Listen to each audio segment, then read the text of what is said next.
Muito boa noite, bem-vindos.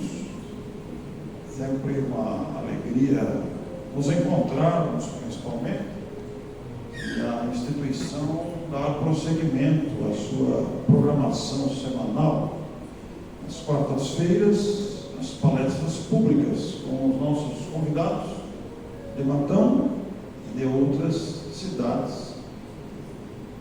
Amigos que se dedicam ao estudar e divulgar a doutrina espírita através da palavra, dada a grandeza dessa doutrina que nos traz tanta informação, embora os livros estejam escritos, a codificação há mais de 150 anos, no entanto é uma doutrina dinâmica, que nos permite continuamente estudar os temas da atualidade, do nosso tempo, à luz desse esclarecimento tão grande, tão profundo. Então nós desejamos a todos, sejam todos bem-vindos, é uma alegria estarmos juntos. Estamos aqui para mais uma atividade quarta-feira e nós convidamos a todos para a prece de abertura. A prece é um momento muito importante da palestra, porque nós nos elevamos a Deus. Nós nos conectamos em Jesus, o amigo da humanidade, condutor de nossas vidas, o amparo sempre presente, para agradecer inicialmente e especialmente criarmos um padrão de sintonia com a sua bondade através das lições que vamos ouvir. Ao mesmo tempo em que nos beneficiamos do ambiente preparado, carinhosamente recebendo a atenção dos bons espíritos, compromissados com a causa do espiritismo, que visitam as instituições e também ligados à casa, aos amigos espirituais que acompanham o nosso expositor. É um trabalho conjunto, é uma soma de esforços que nos alegra, nos motiva, nos inspira. Então, em primeiro lugar, a nossa gratidão a Jesus, mas também o nosso desejo de boa sintonia, especialmente de nossa parte, de nossa individualidade, de nosso conjunto de pensamentos, todos que aqui estamos. Não devemos apenas aguardar que o amparo venha, podemos oferecer o amparo através da nossa postura mental, através da nossa disposição para o bem. Que Jesus nos ampare a todos. Com esta breve saudação, nós queremos apresentar o nosso palestrante de hoje. Conheço o Álvaro há muito tempo. O Álvaro, que é de Piracicaba, atualmente está como presidente da União das Sociedades Espíritas do Estado de São Paulo, lá de Piracicaba. Vai ter eleição agora, vai deixar a presidência, mas ainda está, né, Álvaro? O Álvaro é residente de Piracicaba, como dissemos, engenheiro agrônomo, ex-professor da USP, e está conosco aqui hoje. Ele que está muito habituado a falar em público, atua na divulgação espírita há mais de 40 anos, escreve artigos para a imprensa leiga e espírita, é uma pessoa bastante experiente no movimento espírita no nosso estado. Eu estou sempre lá em Piracicaba, nem sempre nos encontramos, porque quando eu vou lá ele não está lá e vice-versa, né? Está sempre viajando como eu, mas às vezes a gente se encontra lá. Então temos um intercâmbio muito bom, desde os tempos áureos da nossa, como é que chamava a nossa? Não, a Zildeia, companheira da USP, da Piracicaba, com quem mantínhamos intenso intercâmbio. A Zildeia já está desencarnada há alguns anos, e o Álvaro sempre atuando. Então é um prazer, viu, Álvaro, recebê-lo aqui. É a primeira vez que ele vem a Matão como palestrante. Já conhecia Matão, mas como palestrante é a primeira vez. Está iniciando hoje uma jornada de palestras, hoje aqui em Matão, amanhã Tabatinga, sexta-feira Araraquara, sábado à tarde faz um seminário lá com o CEAM, sábado à noite Monte Alto, domingo cedo nosso lar, domingo à noite novamente no centro, retornando para Piracicaba na segunda-feira. Então, nós vamos receber aqui para o tema a transfiguração de Jesus no Monte Tabor. Seja bem-vindo, Álvaro, boa palestra para você, a palavra é sua, nossa gratidão pela sua disposição. Muito obrigado por estar conosco.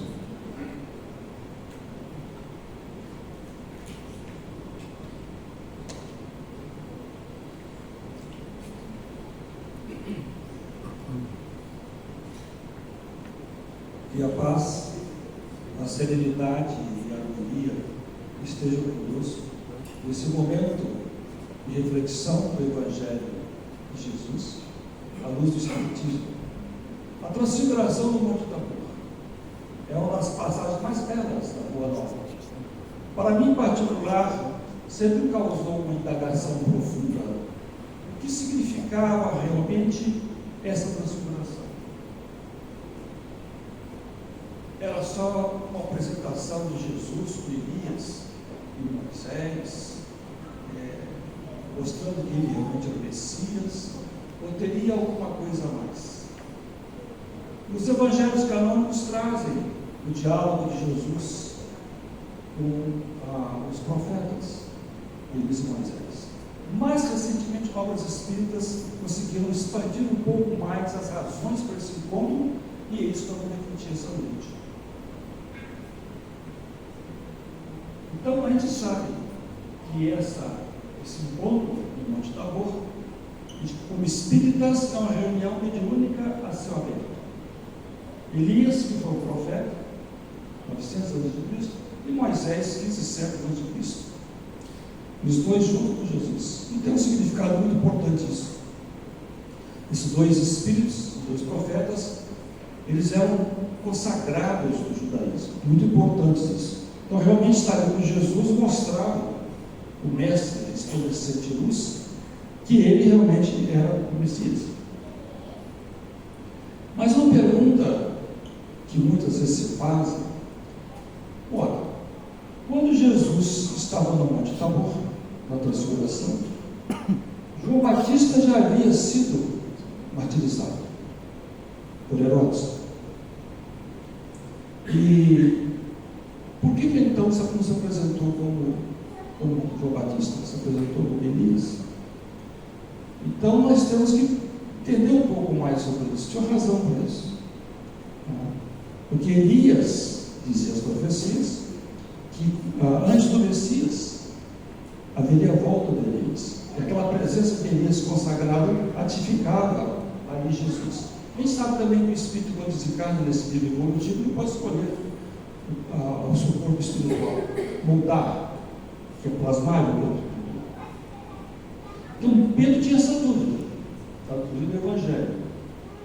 Por que diz então os Escritos que é necessário que Elias venha primeiro? Então Jesus explicou que na verdade Elias já havia vindo e as pessoas não tinham reconhecido. Ele foi o João Batista, está inclusive no Evangelho, isso é muito claro, que todos entenderam que a reencarnação de João Batista era a reencarnação do espírito de Elias. E de volta eu tenho conversado mesmo com pessoas de outras correntes religiosas, mas tem uma forma de explicar isso aí totalmente fora da realidade. Os pastores me procuram para conversar, mas a gente não consegue. A pessoa não tem ideias já fixa na cabeça, não muda muito. Mas então a gente consegue compreender que essa transfiguração, primeiro foi a autorização para o intercâmbio mediúnico que Moisés havia proibido no passado. A segunda a gente pode entender a confirmação que Jesus realmente é mais uma confirmação que Jesus é o Messias. A caridade do mestre é tão grande, todo aquele trabalho que ele fez já era reconhecido. Mas a insistência dele para que os judeus compreendessem que ele era o Messias. Era muito importante isso. E a programação evolutiva da humanidade, isso não está no Evangelho canônico, está em obra espírita. Quando Moisés proíbe essa comunicação com os mortos, o centro espírita também não proíbe, mas inibe. Porque a gente quer que a comunicação seja com o centro espírita, no ambiente organizado, com médios treinados. Eu mesmo ministro do curso do COEN, de formação de médios, quase 2 anos de preparação, porque é uma coisa muito séria, muito importante isso.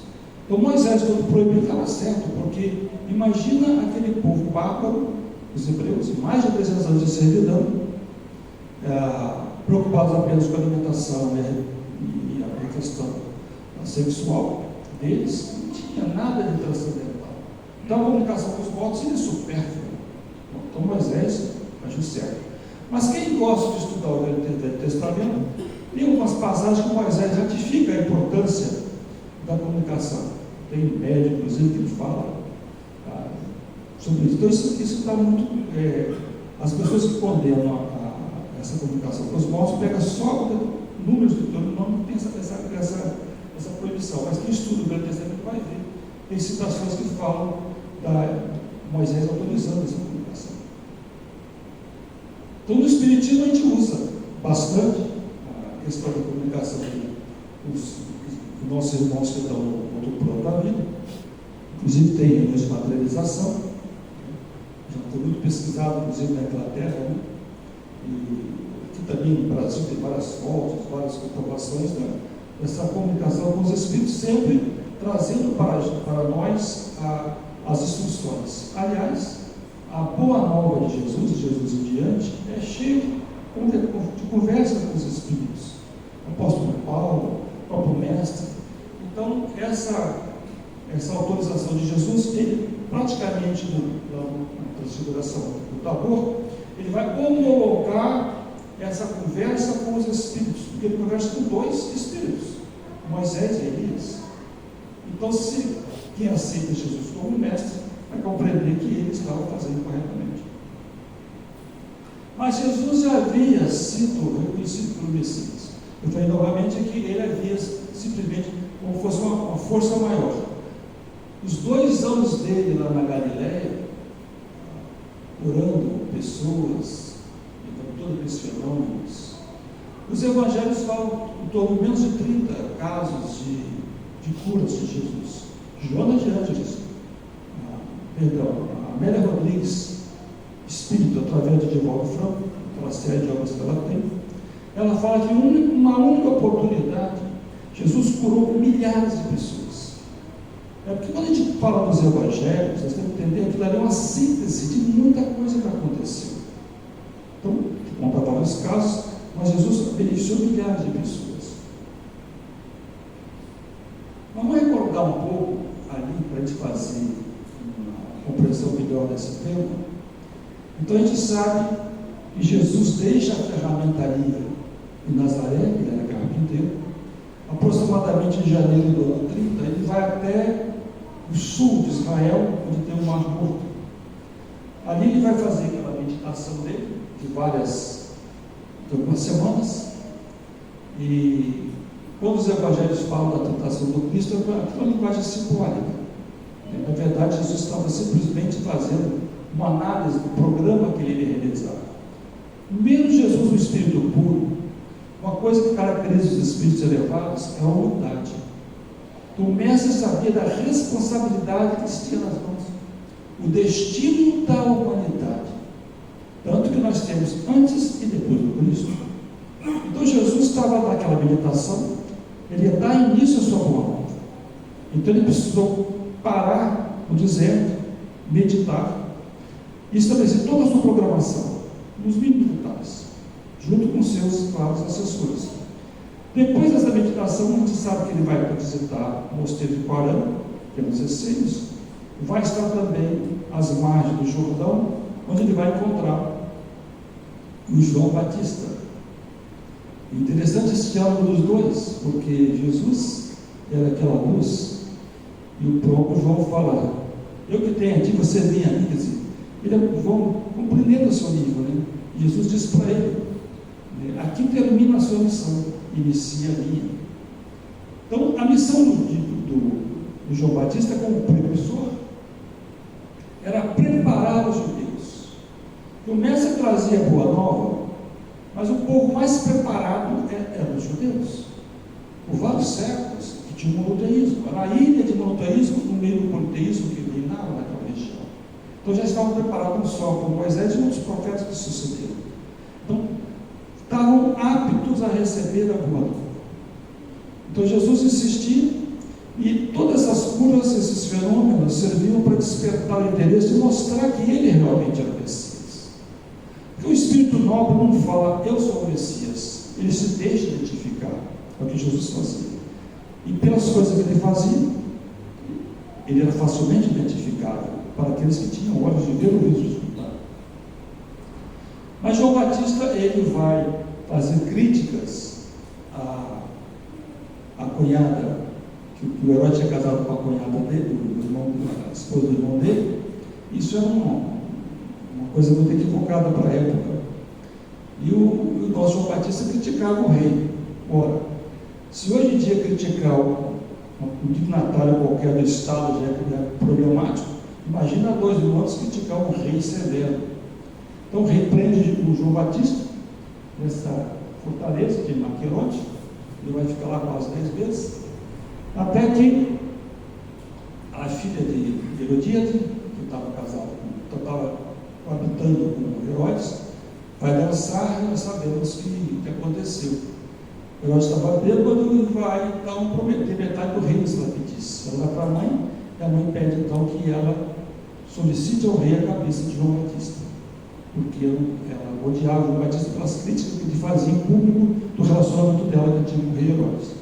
Então, nosso João Batista vai ser morto em março do ano 31, e Jesus já estava, desde o ano 30, já ministrando a sua boa nova. A gente lembra que o primeiro milagre público de Jesus foi em Caná, aproximadamente em março do ano 30. Ele vai ali já no ano 31, Jesus lamenta essa morte. E Elias, o nosso João Batista tinha sido Elias, quando ele, na época, o rei Acabe, ele vai mandar executar os sacerdotes de Baal. E aí ele desenvolve um karma difícil para ele. Mas nós, princípios, sabemos que o karma pode ser aliviado até sumir, de acordo com a nossa conduta. Conforme Jesus explica, o amor lava a multidão de pecados.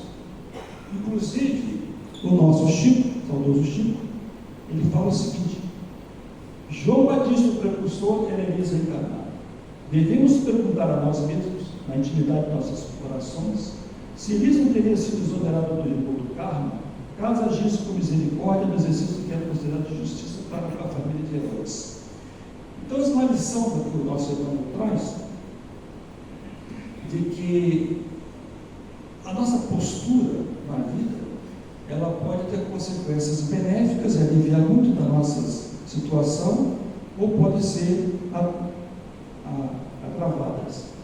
Então, voltando aqui no nosso itinerário, era aproximadamente outubro do ano 32, quando Jesus vai deixar a Galileia e vai rumo à Judéia. A Galileia foi muito estratégica para Jesus, porque ele fazia aquelas curas, a multidão ficava em cima dele, aí ele pegava um barco com Pedro e se rumava no meio do lago e saía para descansar um pouco. Por quê? Para que o corpo físico dele não provocasse a desencarnação antes do tempo.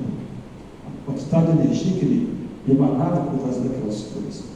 E ele disse de povoado em povoado, ao longo do lago, ministrando então a sua boa nova. Então, praticamente a boa nova de Jesus foi ministrada na Galileia. Tinha outro fator também. Na Galileia, a pessoa mais simples, mais humilde, mais receptiva, diferente lá de Jerusalém, onde era muito arraigado aos dogmas judaicos, e as pessoas eram intransigentes em aceitar uma nova mensagem. Essa dificuldade era patente. O próprio apóstolo Paulo sofreu isso quando teve em Atenas. O apóstolo Paulo teve em todos os lugares que fundou a igreja.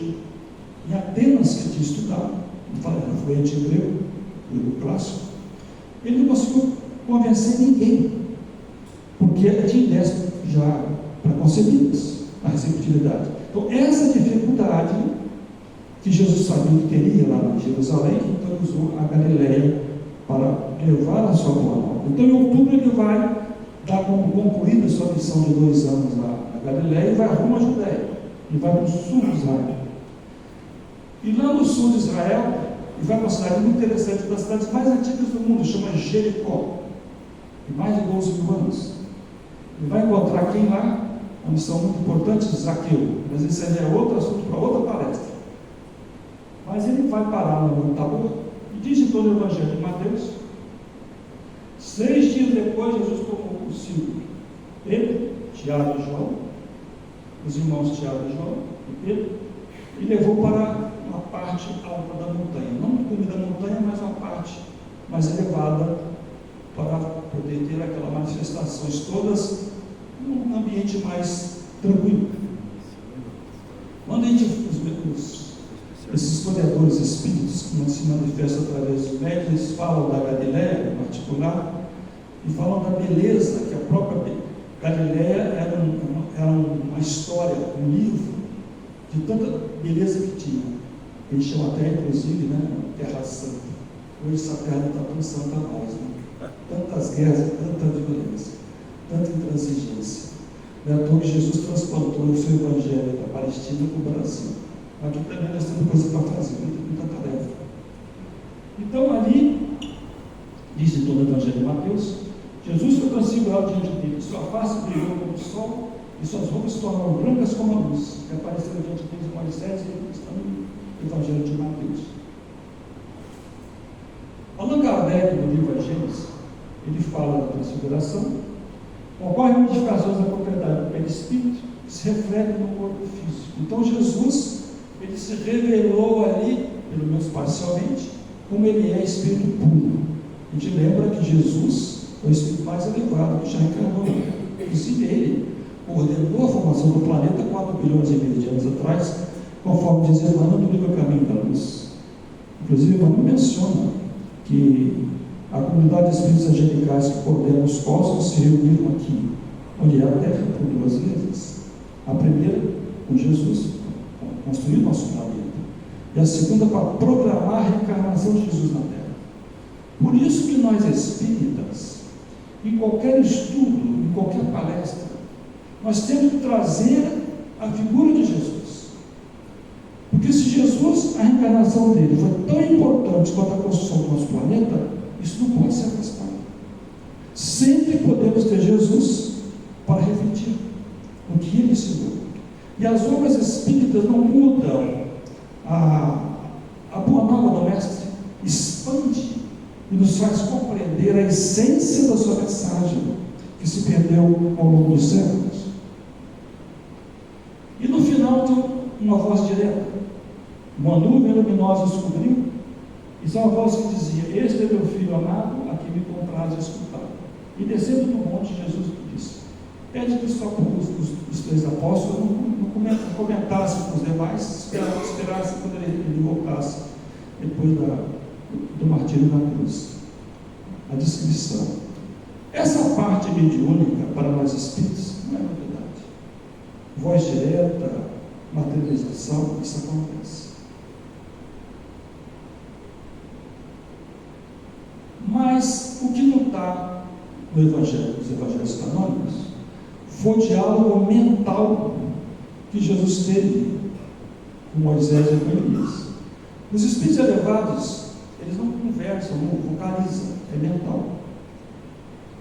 Tem inclusive uma passagem interessante que a gente conhece nas páginas do Hilário Silva, Espírito através de Chico, quando Eurípides Barçanufo, ele tem um desdobramento consciente e vai até a esfera onde está Jesus.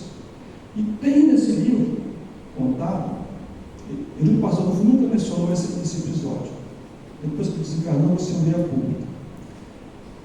Tem esse encontro, o Eurípides Barçanufo, ele vai estar entendendo a conversa com Jesus. Porque os espíritos superiores falam sempre mentalmente. Então, quando nós temos ali os apóstolos com Jesus, eles não vão escutar essa conversa do Elias, Moisés e Jesus. Mas a Ivone Pereira Franco, através desse livro, Encontros com Jesus, capítulo 14, ela fala de vários assuntos que Jesus tratou com aqueles 2 espíritos, que eles eram como fossem ministros de Jesus. Eles estão vendo que estava já perto de terminar a missão do Mestre. Outubro do ano 32, na Páscoa, em abril do ano 33, Jesus seria crucificado. Então os três conversam. E Elias e Moisés, Elias e Moisés falam com Jesus que estariam, naquele momento diante, mais perto do Mestre, pela experiência difícil que iria passar, como aconteceu em Jerusalém. Mas 7 pontos que Ivan coloca muito interessante. Jesus fala do fracasso e da redenção de Judas, fala dos exilados de Capela, fala do apóstolo Paulo estando da Galileia, a divisão do Império Romano, o ressurgimento da Boa Nova, o resgate kármico dos romanos e dos hebreus, e fala indiretamente do Brasil. Olha, Jesus não tinha ido para Jerusalém. Lá no sermão profético ele vai falar muita coisa. Mas ali com os dois, Jesus foi mais claro, porque estava num outro nível evolutivo.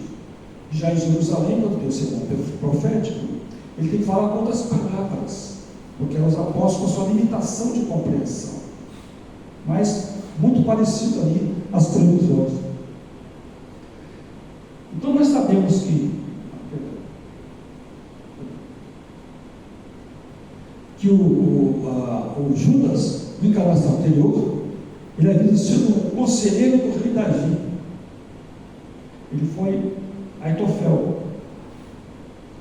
Só que o rei Davi se encantou com a neta de Aitofel, que era a famosa Batesseba, e mandou o marido dela, que era oficial do palácio, para frente de batalha, que ia morrer. Aí então casou com a neta do Aitofel. O Aitofel ficou muito zangado com o rei Davi, por isso que achou que ele desonrava a sua casa e tornou inimigo do rei Davi. O rei Davi estava num processo de encontrar um sucessor, que foi Salomão. Mas o filho mais velho, Absalão, queria o trono e entrou então em embate, uma guerra com o rei Davi. E Aitofel ficou do lado de Absalão. Só que Absalão vai morrer nesse embate e Aitofel, então, com medo do rei Davi, se enfoca. Então Jesus está conversando com Elias e com Moisés, eles falam que Judas tinha a tendência a repetir o mesmo erro. E ia cometer o mesmo erro. Então, além do ressarcimento das leis divinas, diz Jesus para os dois profetas, eles têm que reencarnar, Judas tem que reencarnar várias vezes, e tem que concluir ali a sua missão já através vindo como Joana d'Arc. Então a gente vai vendo como é que essa programação que o mestre tem do espiritual da terra, de tudo que está acontecendo, como fosse um livro aberto conversando com os dois ministros, Elias e Moisés, mostrando para ele os fatos, como é que iria se suceder. E de fato Judas se redimiu, como Joana d'Arc. Ele conseguiu evitar que a Inglaterra, na Guerra dos 100 Anos, fraccionasse a França, e ele vai, redimido já, purificado dessa experiência dolorosa da traição que cometeu na época de Jesus. Tem inclusive um diálogo interessante do Judas com o Alberto de Campos, tem uma obra das obras publicada através do saudoso Chico, e o Humberto de Campos entrevista o Judas, e o Judas, a consciência dele estava em paz, totalmente redimido pelas experiências difíceis que ele passou, porque como Joana d'Arc não foi uma mártir, né? Ela conseguiu evitar a destruição da França. Jesus fala então dos exilados de Capela. Nós sabemos que há aproximadamente 12 mil anos houve uma grande migração de espíritos, 4 grandes levas, que foram os hebreus, que foram os que povoaram a Índia, que povoaram a Europa, os áreas, e também a Europa e também os egípcios. Desses 4 grupos, Jesus vai estar dizendo que estava satisfeito, que 2 desses grupos tinham conseguido voltar para a capela, que foram, na sua totalidade, os egípcios e uma grande parte dos espíritos da Índia. E é muito interessante esse fato, a gente lembrar que Moisés ele deixou o antigo Egito 15 séculos antes de Cristo. A conquista de Jericó foi em 1450 a.C. Aproximadamente 13 séculos e mais 30 anos antes de Cristo, nós teríamos um farol chamado Akhenaton. Akhenaton tentou implantar o monoteísmo lá no Egito, conseguiu, mas quando ele morreu, voltou para o monoteísmo de novo. Então, provavelmente, aqueles espíritos que estavam lá já não eram mais aqueles lá de capela, já tinham voltado. Eram almas reticentes, difíceis de aceitar o monoteísmo. Então, disse Jesus, exilados do Egito na Índia, cumpriram com amor e fidelidade as missões do exílio, sem murmurações, retornando felizes à origem do tempo previsto. Dos grupos de capela ainda estão aqui os hebreus, antigos e o povo da Europa. Justamente dois grupos bem belicosos. Eu chamo a atenção que tem uma obra de Amélia Rodrigues, que ela vai explicar isso aqui, mas a história também nos dá uma noção de como era o Império Romano. O Império Romano conquistava os povos, mas não destruía, submetia a seus interesses. A antiga Palestina, ou Israel de hoje, era estrategicamente importante para o Império. Era questão de sobrevivência de Estado, porque ali os romanos chamavam Israel de Via Maris. Tinha os portos ali que iam levar as mercadorias que vinham do Oriente, que vinham do próprio Egito e de Damasco, desses portos. Na época fria, no hemisfério norte, dezembro até março, o Mediterrâneo naquela época não era navegável. Então as caravanas eram muito importantes. Nunca o Império Romano iria permitir a libertação de Israel. Então, um pouco de bom senso, nós tivéssemos hoje reunidos lá em Jerusalém, lá no Sinédrio, a gente falou, não vão inventar o Império Romano. Eles nunca vão permitir isso. Um império poderosíssimo e entrar em luta com o Império Romano. Duas revoltas terríveis. Isso se chamou que karma adquirido.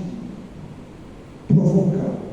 A nossa existência aqui na Terra, nós temos um programa de trabalho. Todos nós, mais arrojados, menos arrojados. Nós podemos nos complicar ou não. E muitas das vezes nós nos complicamos, e o maior exemplo de aprendizado foi o povo judeu. Diz então Amélia Rodrigues, no livro Primícias do Reino: Israel tinha 2 milhões de habitantes, só em Jerusalém 100 mil. No ano 70, Tito, general, depois do imperador, ele manda matar 600 mil judeus pela revolta, mais de um terço da população. No ano 132, outra revolta. E aí, Adriano mata 500 mil. Para que isso? E teve a diáspora, e como esse povo sofreu no século seguinte. Jesus fala também do apóstolo Paulo, e fala dos 500 da Galileia. Eu coloquei essa obra aqui, muito interessante, que fala dos essênios. E se a gente pegar a história dos essênios, eles existiam até um certo período e depois desapareceram. Uma coisa que sempre me intrigou é que Jesus começou com 12 apóstolos na Galileia. Já ali no início do ano 32, ele vai mandar aqueles 70, um grupo de 2, para levar sua boa nova para as vilas que ele não tinha visitado ainda. Mas nós temos depois os 500 na ascensão dele na Galileia, registrado inclusive pelo apóstolo Paulo, os 500 da Galileia. De onde é que vieram esses 500? Provavelmente grande parte deles eram os essênios. Os essênios deixaram de existir como seita, porque aderiram ao cristianismo. As seitas judaicas, a única que falava de reencarnação e era contra a escravidão eram os essênios, mas era inexpressiva politicamente, marginalizada, viviam sempre afastados das grandes cidades, porque existia uma lei romana que quem fosse contra a escravidão era a pena de morte. Podia ser um oficial do exército romano, era punido severamente, porque a base da economia romana era a escravidão. Então os essênios não podiam ficar perto das grandes cidades, que seriam punidos. Então eles também, mas eles aceitaram Jesus, reconheceram Jesus como mestre, mas não tinha expressão, então não participavam daquele movimento que poderia evitar a crucificação de Jesus. E o apóstolo Paulo, a gente sabe que ele começa como rabino Saulo, perseguindo os cristãos, o primeiro mártir da cristandade é Estevão, e ele foi escolhido por Jesus. Todos os apóstolos, inclusive Paulo, não foram chamados ali, no mundo espiritual já foram preparados. A gente vai ver a dificuldade, quando a gente assume um compromisso no mundo espiritual, é chegar aqui na terra, no plano físico, e cumprir esse trabalho que nós temos que fazer. Eu mencionei, tem inclusive hoje as ruínas de Parã, no Mar Morto, mas aquilo era um mosteiro essênio, né, que eles viviam lá. Vocês viviam em pequenas vilas. E no livro Boa Nova, Humberto de Campos, ele vai falar sobre os 500 da Galileia. Os 500 da Galileia, representando o fermento renovador do mundo, encarnaram todos os tempos dos mais diversos climas religiosos e políticos do planeta, ensinando a verdade e abrindo novos caminhos de luz através dos bastidores eternos do tempo. Gente, você entrar naquele circo romano, ser queimado vivo, ser torturado, devorado por feras, e aí o centurião te perguntava: você vai abjurar o Cristo ou não? Se você abjurasse, você podia ir embora. Não, eu sou fiel ao Cristo. Olha, não é qualquer espírito, não. Muita coragem. Quando teve a perseguição aos cristãos, porque ele era do governo Roma, a gente sabe, e a mão dele, e botaram a culpa nos cristãos. Então, se ele não contra cada culpa, uma reunião como essa na época romana, era condenada aí por 5 romanos devorados por feras. Eles tinham a sua fé. Então, nós espíritas temos muita moleza, muita facilidade. Não temos mais as feras do circo romano e as torturas do passado. Nós temos que fazer um pouquinho mais do que a gente faz, em honra esses mártires que nos legaram essa boa nova. Então, diz então Humberto de Campos: no circo da vaidade humana, nas fronteiras dos suplícios, ensina lições de Jesus para revisitando isso. Perdão, aí no caso, não é Humberto de Campos, da Boa Nova, né? É meu amigo. Acho que é Humberto de Campos. Jesus fala da divisão do império, como de fato aconteceu, e essa divisão do império, gente, isso aí não era para acontecer, porque o Império Romano foi idealizado no mundo espiritual para a primeira globalização. Nós tínhamos pavimentado a nossa evolução, fizemos a escolha errada lá atrás. O Império Romano dominava, não tinha fronteiras, facilitou os apóstolos se deslocarem e levarem a Boa Nova. O idioma das nações era o grego popular, porque na Judéia falava aramaico e os romanos falavam latim. Então, tudo fácil, e uma única nação. Então, mas nós fizemos outra escolha. E aí fragmentou. A gente sabe que depois Bizâncio vai ser conquistada pelos muçulmanos, né? E vai se transformar em Istambul hoje. E aqui essa parte do império vai se fragmentar em várias nações. Já na Galileia ainda, Jesus fala que o cristianismo seria poluído pelo politeísmo, como a Igreja Católica Romana, mas fala também que eventualmente teria a presença da sua renovação. É o Espiritismo que renovou através de Allan Kardec, o codificador. Interessante que fala do karma dos hebreus e dos romanos. A nossa irmã Pereira. Vamos tentar puxar um pouquinho da memória. O que aconteceu quando os hebreus chegaram na Terra Prometida? Essa Terra Prometida tinha dono. Tinham mais de 30 cidades-estado, pequenos reinos. Eles foram destruindo tudo. Jericó, a primeira cidade conquistada, 1450 a.C., eles eliminaram homens, mulheres e crianças, os animais, e queimaram a cidade. E, na sua sequência, foram crimes bárbaros. E desenvolveram um carro muito pesado. O Império Romano, quantas atrocidades fez? Mas a sabedoria e a bondade de Deus, e Jesus aqui representando, é impressionante. O Império Romano se desfez. E Jesus deu a oportunidade do antigo Império Romano se reconstruiu. Foi o Império Britânico que se reconstruiu. E colonizar de forma melhor. As melhores colonizações que aconteceram, por mais que possa criticar, foram pelos ingleses. Os portugueses foram terríveis, nossos patrícios. Tão terrível foi a colonização portuguesa do Brasil, vamos lembrar, e Jesus vai permitir, por isso que a nação da Holanda invade o Brasil, os holandeses, a invasão holandesa, por pouco tempo, ensinar os portugueses como se colonizaram. Então, os ingleses conseguiram fazer uma colonização, pagando parte do seu cargo, mas não total. E nas duas guerras mundiais, resgate coletivo dos hebreus e dos romanos. Morreram quase 100 milhões de pessoas, cidades destruídas, karma congelado que aconteceu nas duas guerras. E por fim, Jesus comenta com os dois ministros, Elias e Moisés, não fala o nome do país, mas para tudo entender, um povo alegre na região da América do Sul, miscigenado é nós, somos nós brasileiros, do Piniquim aqui, miscigenado, né? O Brasil realmente é o coração do mundo, nós sabemos disso, mas ainda não é a pátria do Evangelho. Nós temos que passar uma grande experiência para se tornar parte do Evangelho. Então nós temos hoje uma vivência, uma transição planetária acontecendo. Nos diz aí tanto o Chico como o Divaldo, seus mentores, até o final desse século nós já seremos um mundo de regeneração, um mundo onde vai predominar a bondade.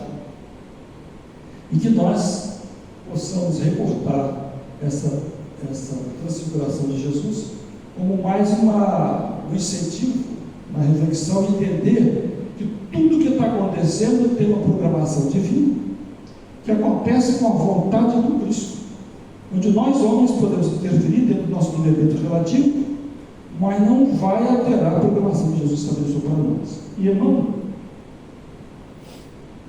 diz o seguinte: todas as expressões do Evangelho possuem uma significação divina e lutadora. Contemplamos a grande lição de como o homem deve viver a sua existência no mundo. Sabendo que pertence ao céu por sua sagrada origem, é indispensável desmaterializar todos os instantes, desenvolvendo o amor e a sabedoria na sagrada experimentação das virtudes celestes, cujo germe tormenta no coração. Muito obrigado por essa palavra dos nossos dirigentes.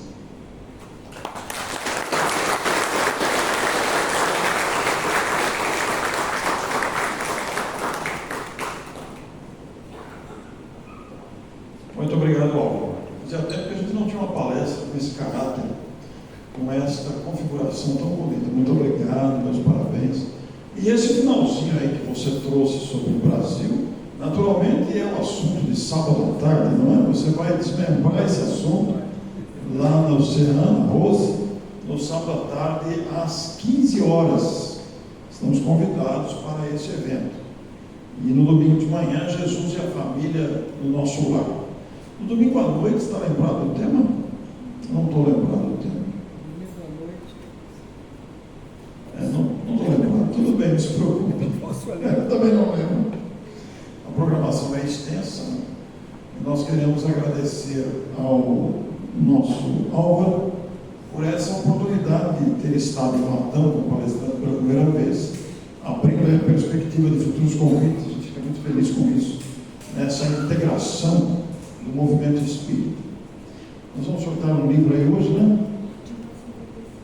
O Álvaro, por favor, diga um número de 1 a 55 e a pessoa que, antes de dizer o número, a pessoa vai receber exatamente o livro do Álvaro Vargas, Espiritismo, o que deseja saber. Você trouxe outros exemplares para quem quiser adquirir? Está no carro. Está no carro, se alguém quiser adquirir. R$35. Quanto? 35. R$35. Você quer fazer um comentário sobre o livro? Eu vi que é um livro de perguntas, os capítulos são perguntas. Acho oportuno você falar sobre o conteúdo. Não, é um livro usando artigos publicados já em jornais da cidade.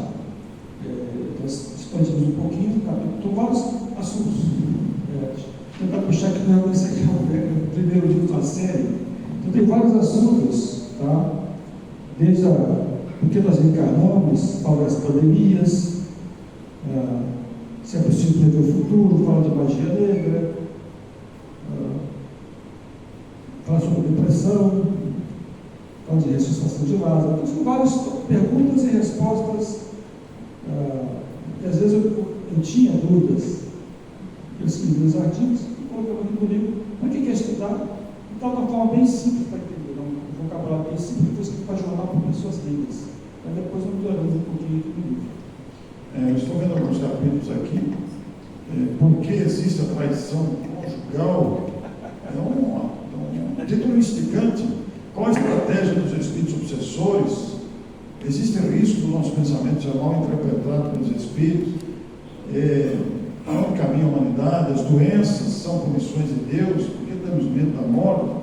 O autor tem uma vasta experiência literária nos jornais, né? Na imprensa, então é importante. Ele está trazendo o seu livro. E esse livro é recente, foi lançado recentemente. Já esgotou. Já esgotou?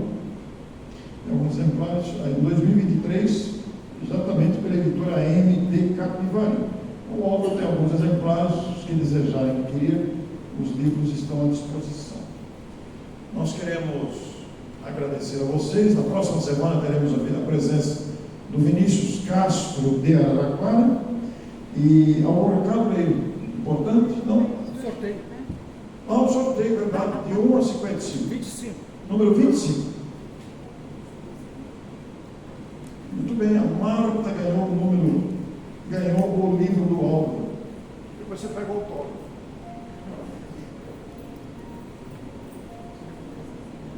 Lembrando sempre que aqui à minha direita existe uma biblioteca.